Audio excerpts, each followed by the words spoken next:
Dear students, today we will discuss on the effects and the consequences of the Great Uprising. That means what happened after the Great Uprising or what kind of changes the British they have brought after the Great Uprising.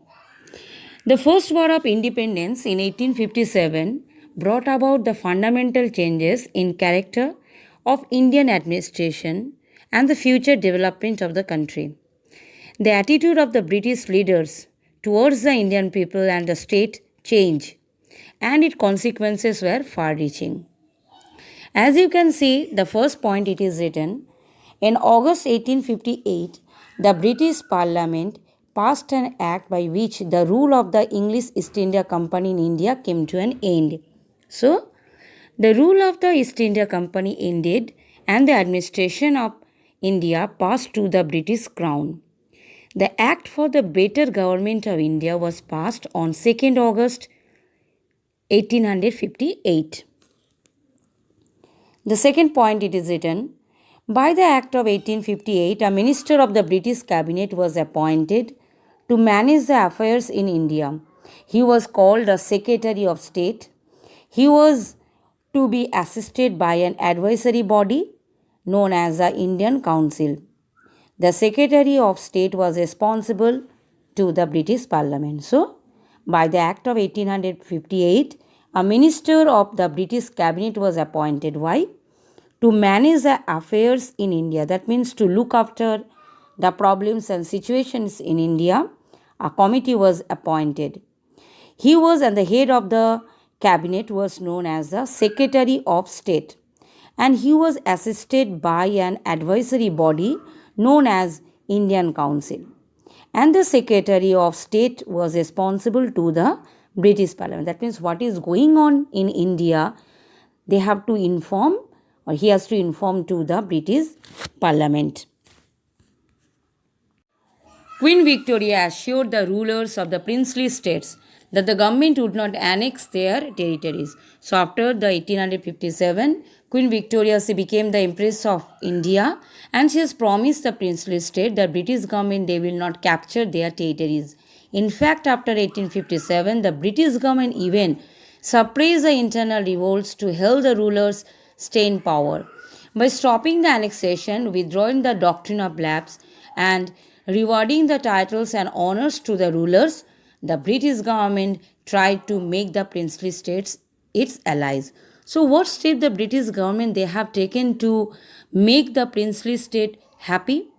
Like they were assured the princely states that the doctrine of lapse will be given the final goodbye.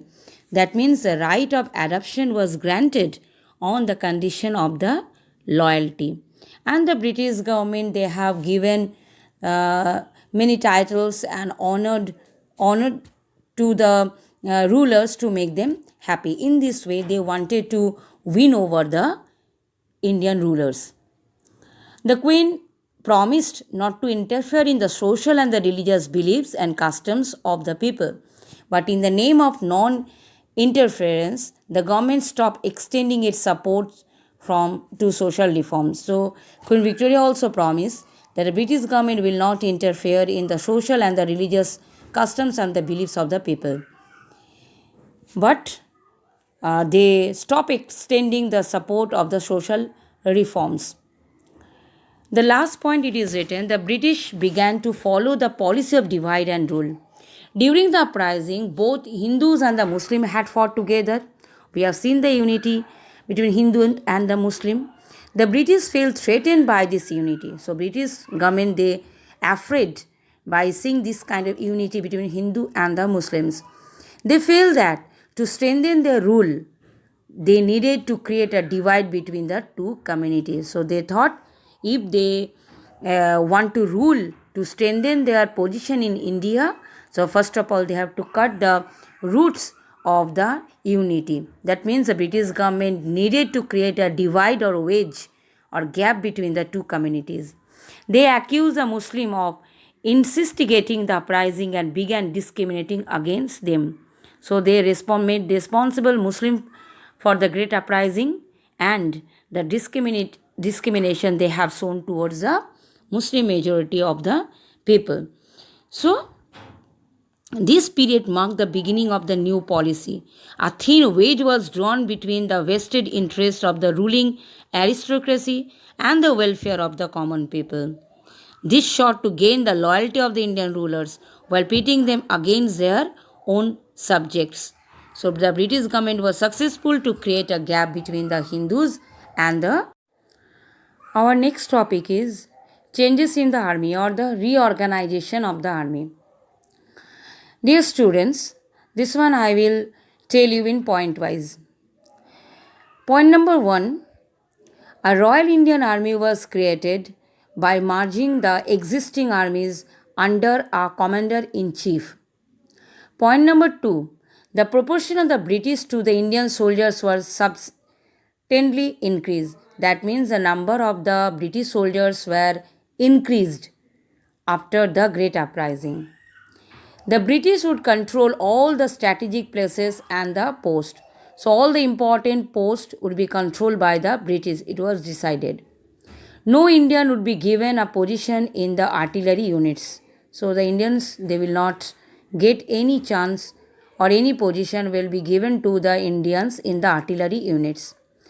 The regiments would not follow any religious or the caste norms. For example, soldiers belonging to the different religions, caste, and the regions were put together to form our regiments. So, different religious or the customs not would be followed by the soldiers in the regiments. Like those who were the Hindus, they used to put tika, so it was not allowed. Those who were the Muslims, they used to keep beard, it was not allowed.